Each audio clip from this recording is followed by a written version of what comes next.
Imagine your mind is a fortress. Right now, it's under constant attack. An insult from a coworker breaches the walls. A sudden financial loss shatters the gate. The fear of the future poisons the water supply. You feel overwhelmed, reactive, and weak. You spend all your energy just reacting to the world, never acting from your own power. What if you could change that? What if you could build a mind that is untouchable? Not cold, not emotionless, but impenetrable. This isn't a fantasy. It was the central goal of the Stoics, from Emperor Marcus Aurelius, who ruled the world while fighting plagues and wars, to Epictetus, who found freedom while living in chains as a slave. They didn't have superhuman powers. They had a system, a set of internal defenses I call the 5 Stoic Mind Guards. Today, we will forge each one. We will build your inner citadel, piece by piece. Stay with me, because the 5th and final guard is the one that separates the student from the master. It's the secret to true invincibility. The first guard is the most fundamental. It is the gatekeeper of your entire mind. Most of us go through life believing that things outside of us cause our suffering. The person who cuts us off in traffic makes us angry. The bad news on TV makes us anxious. The rejection from a job makes us depressed. The Stoics called this a profound error in perception. It is, perhaps, the single greatest lie we tell ourselves. Epictetus, a man who had every reason to be broken by the world, taught this lesson most clearly. He said, "Men are disturbed not by things, but by the views which they take of them." Think about that. It is not the event, but our view of the event that is the true source of our pain. The Stoics broke this down into a 2-step process. First, there is the impression. This is the raw data. It's what happens. It is objective, neutral, and factual. It is raining. The stock market dropped 5%. Someone called me a fool.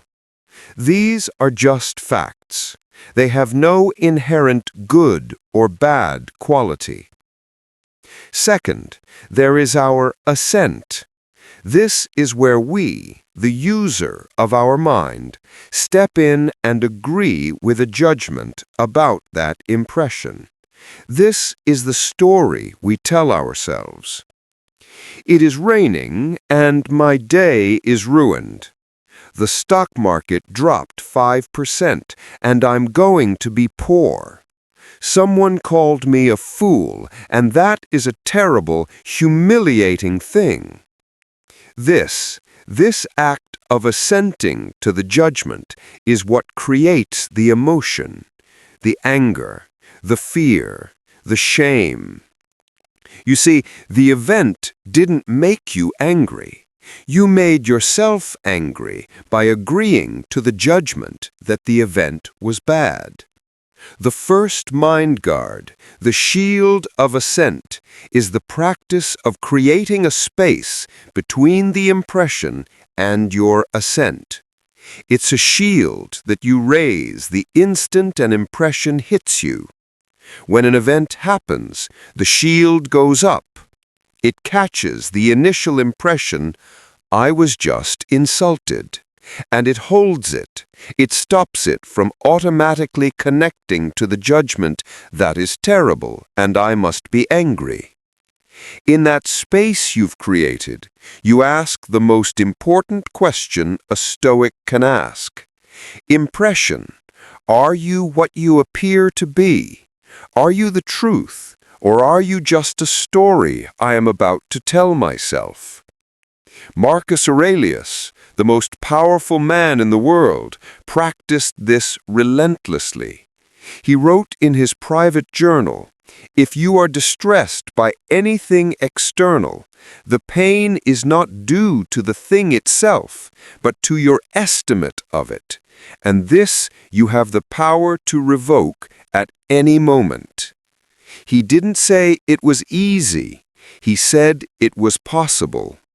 He said the power was his, and it is yours too. Let's make this practical. You are stuck in heavy traffic. You are going to be late for an important meeting.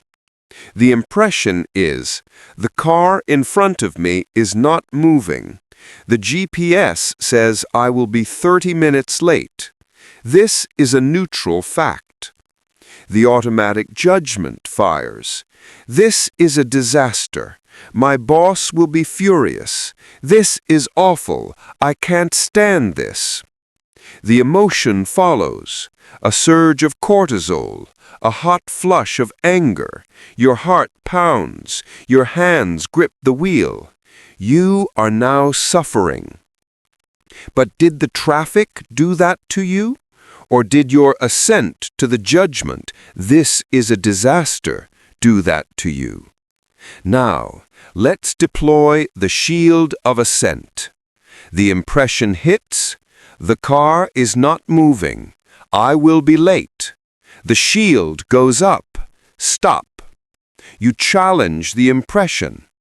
Okay, the car isn't moving. That is true. But is it a disaster? You analyze it.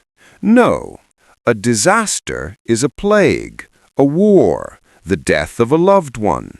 This is an inconvenience. My judgment was false. Then you choose your response. I cannot control the traffic, but I can control my assent. I will not agree to the story that my day is ruined. I will agree to the story that this is an opportunity to practice patience. I will call the office, inform them I will be late, and I will listen to that podcast I've been saving. The outcome is the same. You are still late, but your internal state is entirely different. You are not a victim of the traffic. You are the master of your mind. You are calm. You are in control. You are, in that moment, untouchable. This is the first guard. It is the most difficult because it requires constant vigilance. You must become a sleepless sentry at the gates of your own mind. You must catch every impression, every email, every comment, every news headline, and hold it to the light. Is this true, or is this just a story I am about to tell myself? When you master this shield, you reclaim the power you have been giving away for your entire life. You realize that nothing external can make you feel anything. Only you have that power, and you can, as Marcus said, revoke it at any moment. This shield is your first line of defense. It protects you from the self-inflicted wounds of your own judgments. Once you have established the first mind guard, the Shield of Assent, you are no longer wounded by your own judgments. But what about the world itself? What about the things that happen to you? What about failure, loss, and the actions of other people? This brings us to the second mind guard, the fortress of control. The Stoics called this the dichotomy of control, and it is the foundation of all mental strength. Epictetus, having lived as both a slave and a celebrated philosopher, built his entire philosophy on this single, unshakable idea. He said, "Some things are in our control and others not. In our control are opinion, pursuit, desire, aversion. In a word, whatever are our own actions. Not in our control are body, property, reputation, command. In a word, whatever are not our own actions." This sounds simple, but it is the most revolutionary concept in all of philosophy. Your entire life, all of reality, can be sorted into two boxes. Box 1, things I control. Box 2, things I do not control. That's it. What's in box 1? What do you truly, 100% control? Epictetus says it's your proheiresis. This is your will, your choices, your judgments, your assent, your character, your integrity, the effort you put in, the person you choose to be right now. What's in box 2? Literally everything else. The weather, the economy, the past, the future, what other people think of you, whether you get sick, whether you get that promotion, whether you get into an accident. Even your own body, in the long run, will age and fail. The final outcome of any action. The Stoic insight is that 100% of human suffering comes from one single error. We attach our peace of mind to the things in box 2. We spend our lives desperately trying to control what cannot be controlled. We rage against the past. We worry ourselves sick over the future.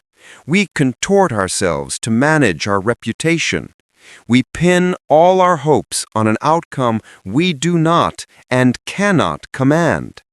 And when the world inevitably does what it wants, when the person doesn't love us back, when the job falls through, when we get sick, we are crushed. We say, "My life is ruined." The Stoic says, no, your attachment to an external was the problem. The second mind guard, the fortress of control, is the act of building an inner citadel around box 1, around your will, your choices, your judgments, your assent, your character, your integrity, the effort you put in, the person you choose to be right now. What's in box 2? Everything external is all outside the fortress walls. The Stoics called these things indifference, not because you don't care about them, but because they are indifferent to your happiness and your character.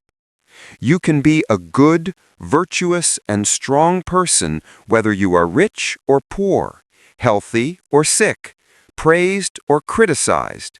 Therefore, those things are external to your true good. Let's apply this. Imagine you are working towards a major promotion. The non-Stoics place their entire sense of self-worth on the outcome. They obsess, will my boss choose me? They manipulate, how can I make my colleagues look bad? They feel anxiety. What if I don't get it? It will mean I'm a failure. If they fail, they are devastated. Their fortress was built on sand. The Stoic builds their fortress around box 1. They ask, what is in my control here? The outcome is not. The boss's opinion is not. The other candidates are not. What is in their control?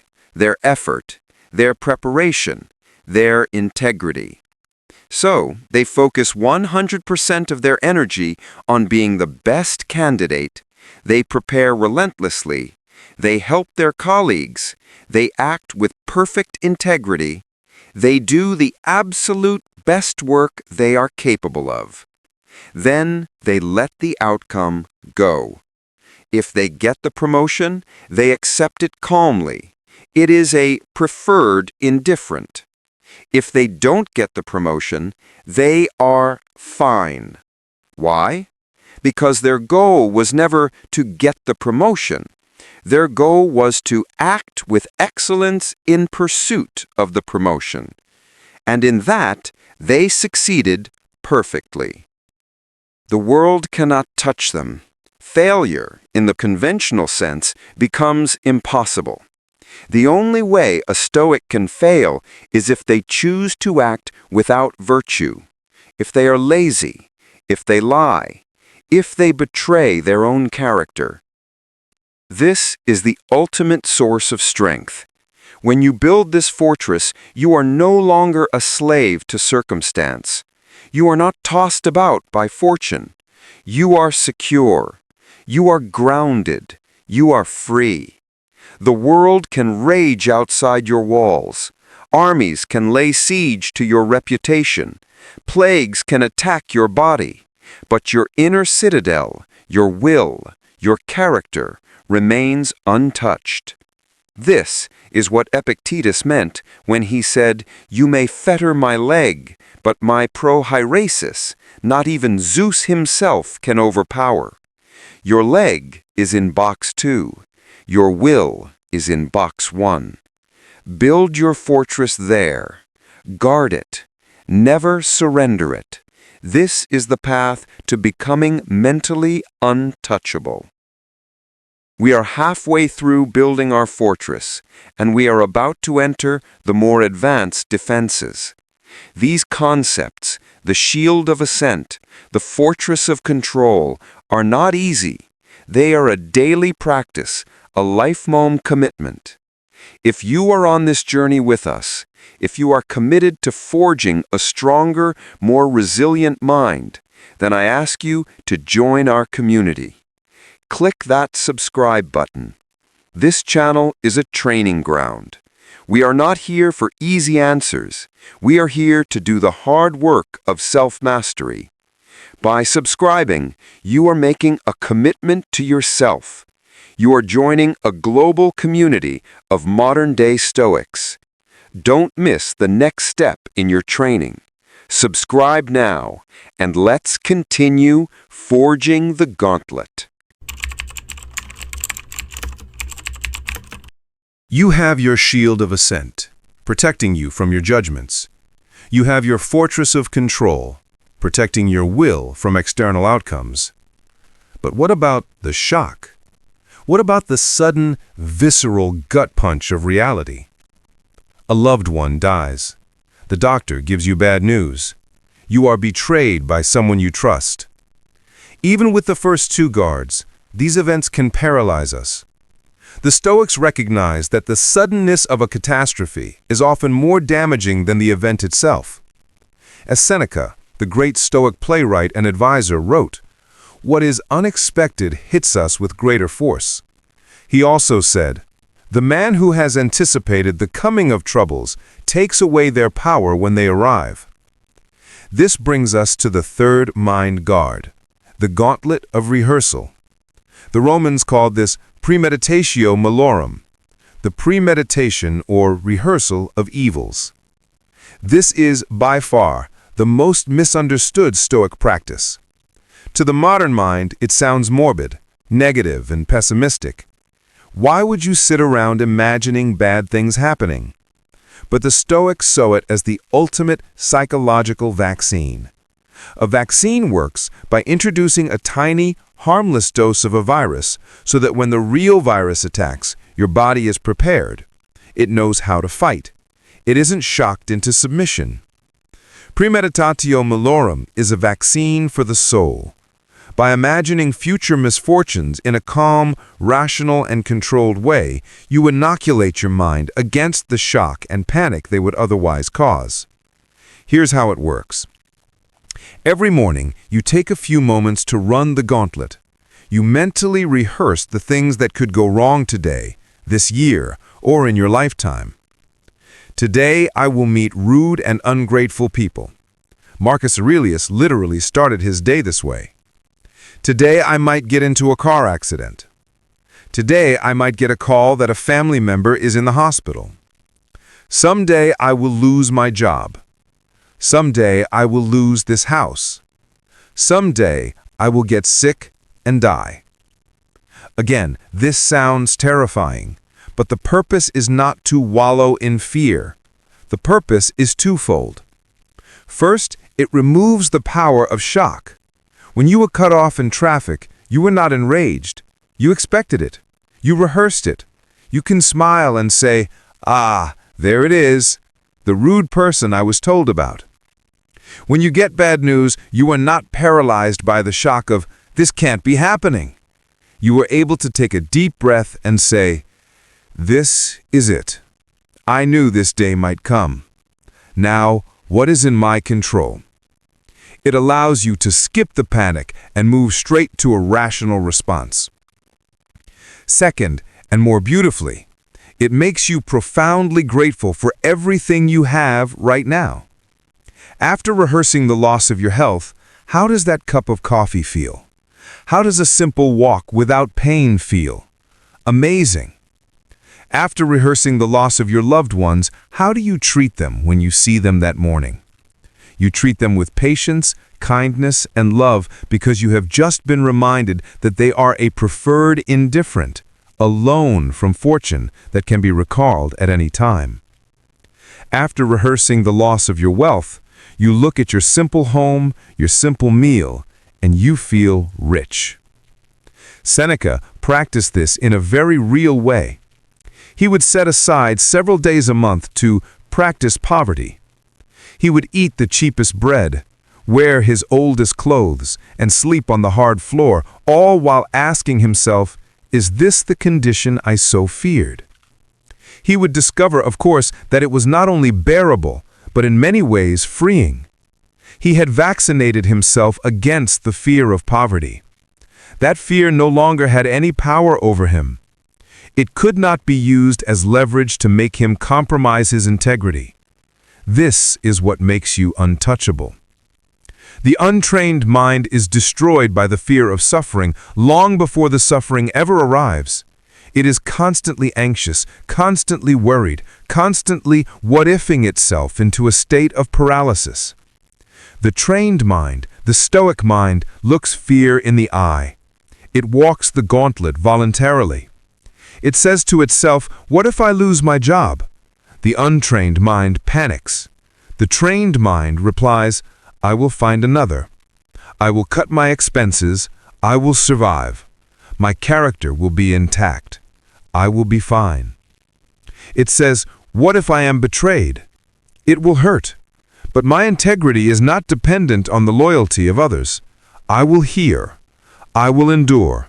I will remain a good person." It says, "What if I die? I will die as all humans do. But today I will live." The Gauntlet of Rehearsal is not an act of pessimism. It is an act of radical courage. It is the shield that guards you against shock. It transforms fear into preparation and anxiety into gratitude. You have your shield, your fortress, and your gauntlet. You are no longer controlled by your judgments. You are no longer broken by outcomes. You are no longer paralyzed by shock. But one great enemy remains: resentment. Even if we are not shocked, we can still become bitter. We can still fight against reality. We can poison our own souls by lamenting what has happened. "It's not fair that I got sick. Why did this have to happen to me? I hate that this is my reality." This is the internal war of non-acceptance. It is a war you can never win.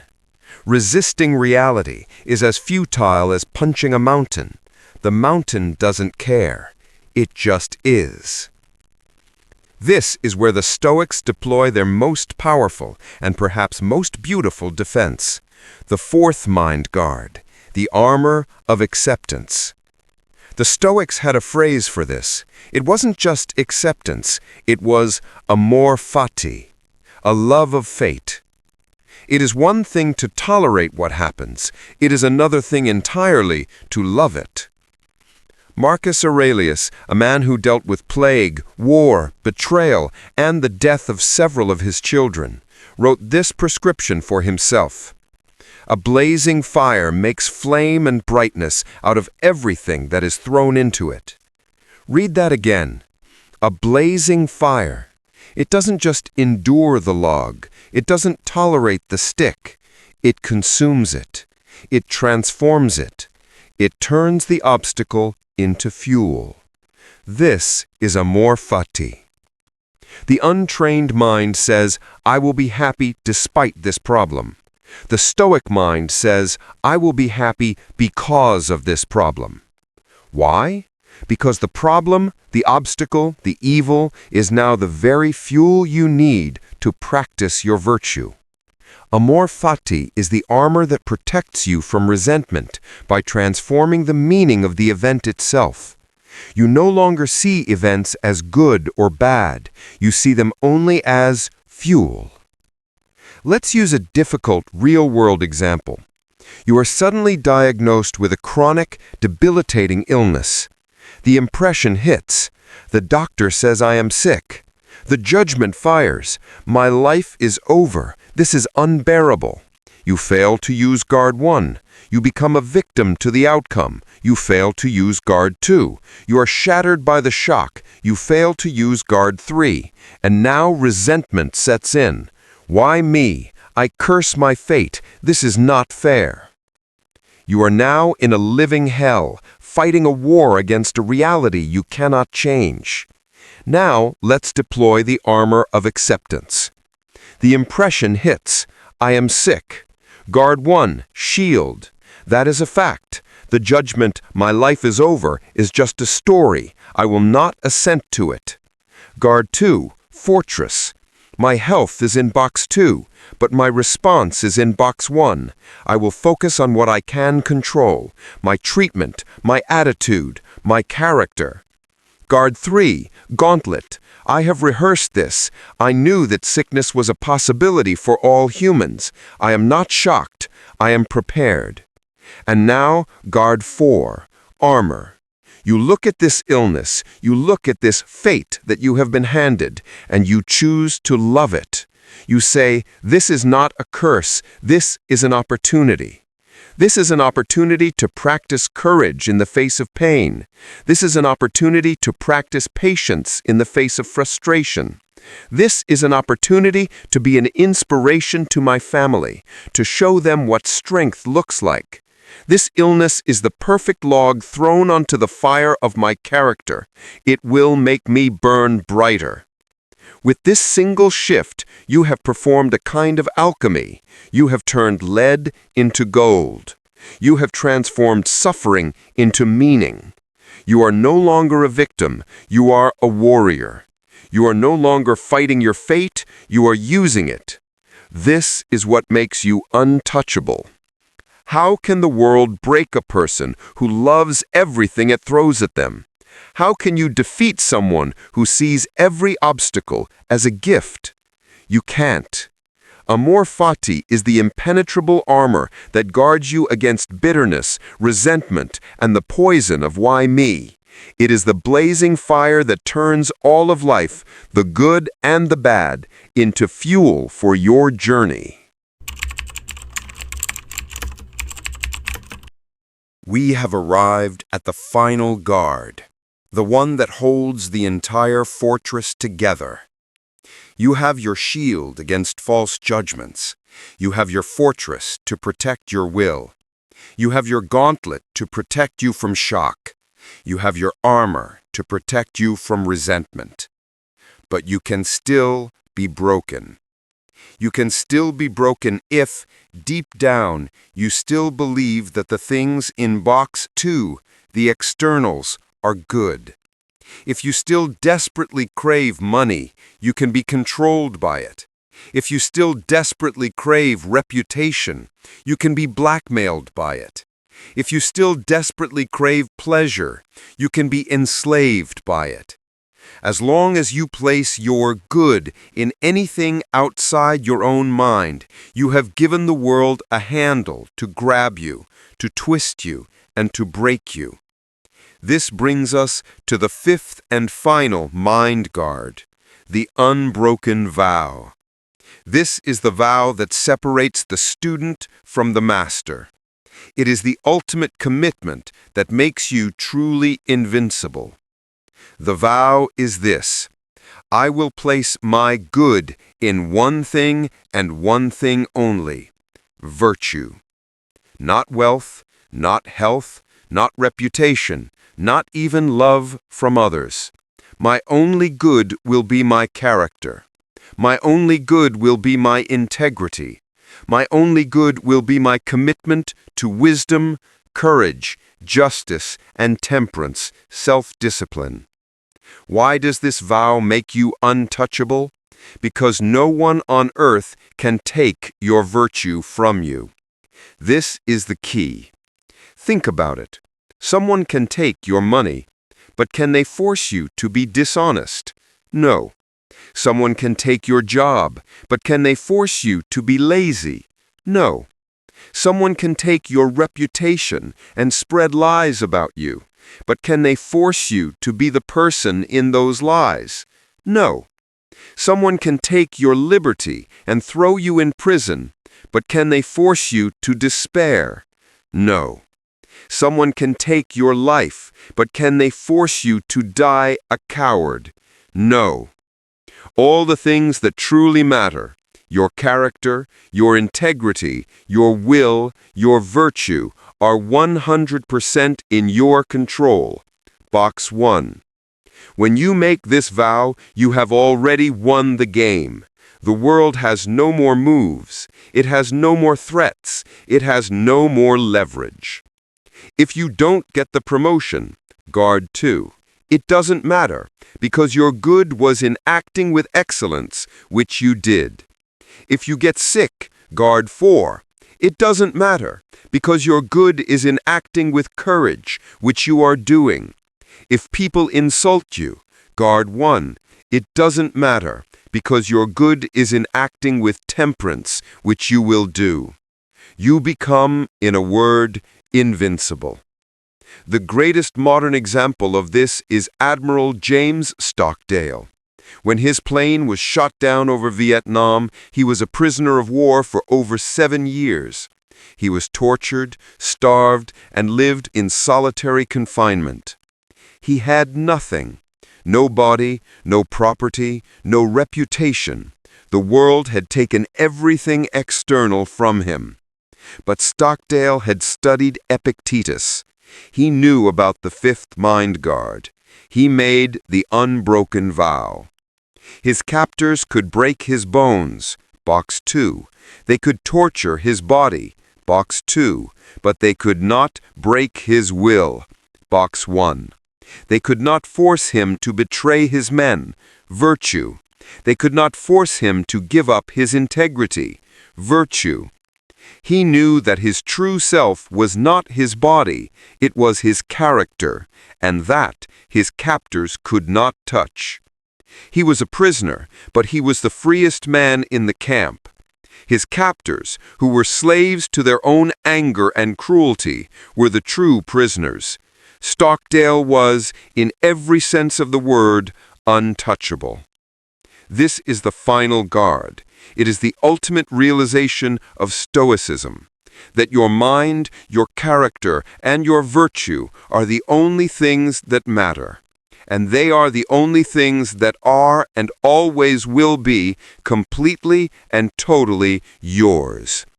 When you take this vow, the fortress is complete. You are free.